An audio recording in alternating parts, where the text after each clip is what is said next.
les bases pour faire une transition vers une alimentation végétalienne, riche en glucides et pauvre en graisse. Alors certaines personnes font ça d'un jour à l'autre, c'est possible, il n'y a pas de souci, et d'autres prennent plus leur temps, donc à vous de voir ce qui vous convient le mieux. Vous pouvez supprimer des aliments un à un, et la seule chose qui a compensé vraiment, c'est des calories, quoi. Donc il faut manger assez de calories, voilà, c'est ça ma première astuce, manger assez de calories quand vous passez à une alimentation qui est riche en glucides. Et vu que c'est souvent des aliments qui sont assez dilués en calories, il faut manger plus de volume. Et ça, c'est génial, non? Manger plus de volume. En fait, quand vous enlevez, je sais pas, la viande, le fromage, les œufs, vous enlevez surtout beaucoup de graisse et ça laisse de la place pour des aliments qui sont beaucoup plus sains. Par exemple, les produits laitiers en premier, ça c'est un truc à faire. Enlever voilà, presque totalement les huiles et c'est aussi un truc super important à faire. Et vous en faites pas, vous n'allez pas manquer de protéines ou de lipides. Il suffit que vous mangez assez de calories, de glucides et le reste suivra, donc tranquille.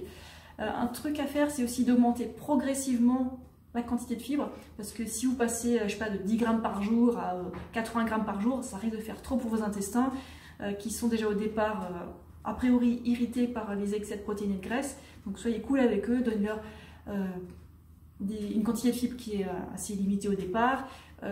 Favorisez les fibres douces, donc les fibres des fruits mûrs et puis des légumes cuits. Voilà. Et évitez les légumes durs crus tels que les carottes crues au départ parce que c'est des aliments qui sont un peu irritants pour le système digestif. Ensuite, vous n'avez pas besoin de faire de sport. Si vous en faites, c'est chouette, c'est un bonus, mais le sport c'est facultatif. Hein. Ensuite, plus vous végétalisez votre alimentation et puis plus il faut penser à prendre de la vitamine B12 parce que les animaux d'élevage sont complémentés en plein de choses. Y compris de la B12, et du coup quand vous n'en mangez plus, dans notre monde aseptisé, vous risquez de manquer de B12, ça peut prendre, je sais pas, quelques mois, quelques années, mais à un moment, voilà, il faut s'y mettre, prendre des compléments de B12. Et puis ils sont pas dangereux, on peut pas en prendre trop, si on en a trop, ça part dans les urines, voilà, c'est cool, prenez la forme que vous voulez, c'est égal.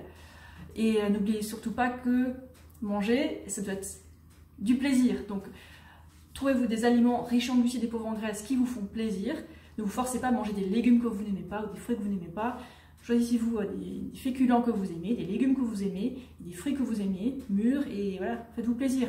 Vous n'avez pas besoin de manger bio, moi je le fais quasiment jamais, et puis je me porte beaucoup mieux qu'avant. Et aussi un dernier détail, quand vous mangez une plus grande proportion de glucides, vous aurez besoin de davantage d'eau. En fait, il faut 3 grammes d'eau pour stocker 1 gramme de glucides dans notre corps, donc il faudra boire plus d'eau. C'est pour ça quand je vous dis buvez 2 à 3 litres par jour, voilà. Il y a une raison pour ça. Voilà, c'est tout.